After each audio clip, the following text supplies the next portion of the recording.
3-2-1 method is essentially saying 3 of the most important things that you have to do today, 2 things you would do if you have time, and 1 thing you would do at the end of the day to relax. And I think it's very, if you feel like you've just been in a slump, you've been stuck, you can't get anything done, well, this video is for you. And this is part 1. So in part 1, this is for individuals who feel like they're stuck on a specific task. Maybe it's you need to do something for work. Maybe it's you are trying to graduate and you got senioritis. Maybe it's that you need to, finish a specific task for your family, whatever the case may be, and you just can't seem to get that thing done.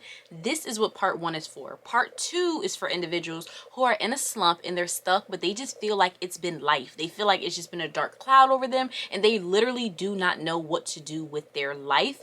That is what part 2 is going to be for. But I definitely recommend to watch both because they're going to be both beneficial for you.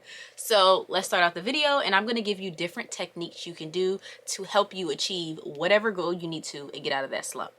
First, we are going to talk about the Eisenhower matrix. One of the things that messes up a lot of us is the simple fact that we have a long to-do list of things to do, but it just feels like we don't know which to do first, and it becomes overwhelming, and then we end up not doing any of them. And I think it's very imperative that you break these things up so you know what is important, what is urgent, what is not important, and most importantly, what to delete. Because a lot of times we have things and it's like we really don't have to do that thing, but it's just in our to-do list and it makes us get in a rut about things. So first, I'm going to show you guys how it works. So if you see here, it has 4 quadrants. It has the do, schedule, delegate, and delete. So the do is the urgent, important thing, right? That's the task with clear deadlines and significant consequences if not completed on a timely manner. A great example of this is that I'm going on vacation for my birthday next week, and I have to do this thing for going out the country, going to Jamaica. You have to file something online, and I have to do that before I go there. I cannot go to that country without filling out that form. I say that to say that is something that has a time consequence. If I don't do that, then there will be a consequence to that thing. So that's something I need to put in the urgent box. That's something that I urgently need to do. Second, schedule. Tasks with no set deadline, but that bring you closer to long-term goals. So for example, I have this YouTube channel, and here I give self-help advice, I give motivation advice, things of that extent. And as I told you guys, I say it on every single video, I feel like. I learned a lot of this stuff just from reading and all these different things. And sometimes I'm like, you know what? Let me go back to a book that I read. Let me figure out what to, what are some things that I want to talk about on my channel, or I read new books to figure out things to talk about. That is to help me in a long-term goal. When I have to figure out, do I need to sign this form to go to Jamaica, or do I need to read a book? I need to sign this form to go to Jamaica. Yes, reading is beneficial. Yes, there's things, you get what I'm saying? I want to grow this channel and I hope to get it big. That is a long-term goal for me, but it's not something that I have to urgently do. It's something I can schedule on my calendar to do at a certain time, if that makes any sense. The next box, delegate. Tasks that need to get done but don't need your expertise in order to complete. So that could be something like you have a very busy day, right? You have a lot to do. You have a lot of stuff in the do box, a lot of stuff in the urgent box, but you're like, I'm so hungry, I gotta cook.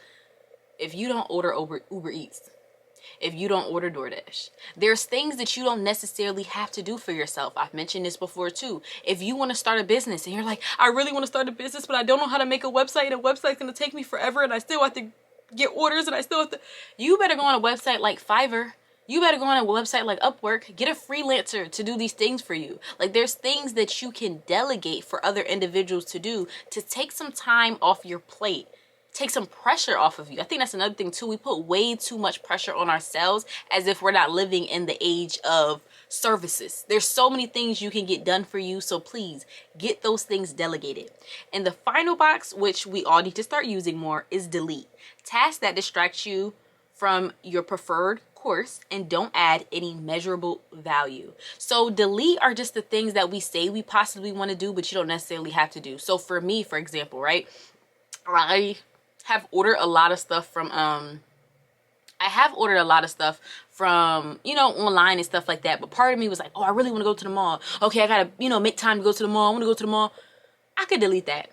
I have ordered a lot of stuff, but I was just saying I can go to the mall because what if I find something else? Girl, you already ordered enough stuff. If you have time, you can go to the mall, but it don't seem like you got time because I got too much stuff in other boxes. So that needs to be deleted. So I want individuals, like, think about that. Make a list of all the things you need to do before you put them into the boxes.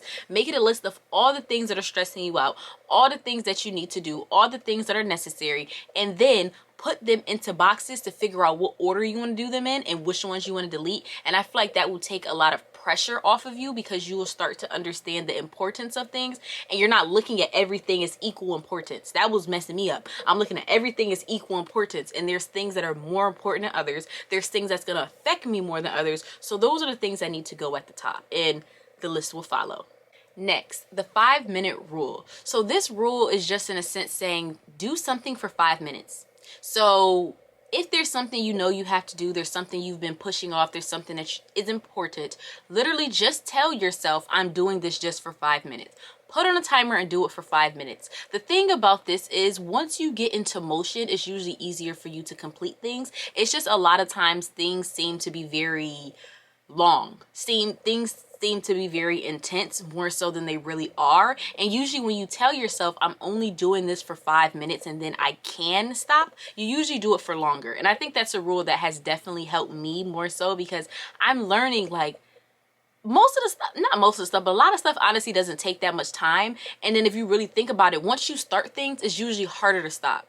Like, unless you genuinely don't want to do that thing, but I guess you got to keep doing the 5 minutes. But most things, honestly, if you start them for 5 minutes, just that momentum that started inside of you will get you to complete this task because you're going to be like, okay, I've already started. So that's definitely something I recommend, is the 5-minute rule. Next, I want to talk about the 3-2-1 method. So the 3-2-1 method is essentially saying 3 of the most important things that you have to do today, 2 things you will do if you have time, and 1 thing you would do at the end of the day to relax. And I think this is very important because it puts things in perspective that you are trying to do too many things. And when I say 3 important things, that means outside of your regular day-to-day tasks. So an important thing to do is not going to work. Like, yes, it is important for you to go to work, but you're gonna go to work regardless. If you get what I'm saying, like, there's things that you have to do today that are important. There's things you will do if you have time. And then it's very imperative to have something to look forward to. I feel like sometimes at the end of the day, our look forward to is sleep. Our look forward to, you get what I'm saying, is cooking dinner. But if that's something that you don't necessarily like, have something to look forward to. Maybe it's a chocolate chip cookie. Maybe it's Chipotle. Maybe it's a glass of wine. Like, do something that you're actually gonna go home and be like, ooh, I can't wait to do that. And you might have to purchase something to have that, right? Purchase a bottle of wine, purchase,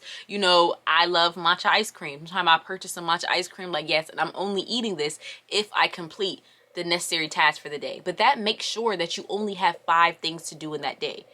And 3 of them are you really have to do, 2 of them if you have time. And I want you to understand you only should be doing 5 things a day at most, because that's realistic. Like, think about the amount of time that you sleep compared to the amount of time that you're up, compared to the amount of time that you're working, compared to about, like, it's so many things that are taking time away from our day. We start with 24 hours and then it goes lower and lower and lower and lower. And you look at the amount of time that you actually have in a day to do a lot of these things, you don't have enough time. So what happens to us is we have a to-do list of 20 things to do. And at the end of the day, we only complete 4 of those things and we feel like a failure. Sometimes we honestly can complete 10 of those things and feel like a failure. But it's because you gave yourself an unrealistic long list. And it goes back to the Eisenhower method. You didn't really delegate them. But I think that's something imperative to do. You need to do 3 important things today, 2 things if you have time, and 1 thing to do at the end of the day to say, I love you and I'm thinking about you. It don't got to be $50 million. It could be watching a show on Netflix. It could be whatever the case may be, but something that you're doing for you because you do so much stuff for other people throughout the day. And the final thing I want to talk about is the 2-minute rule. So the 2-minute rule basically says if something is going to take you 2 minutes approximately, just do it. Just do. And sometimes some people may say, sometimes at the same time, people may say, well, I don't know how long it's going to take me. For example, me, right?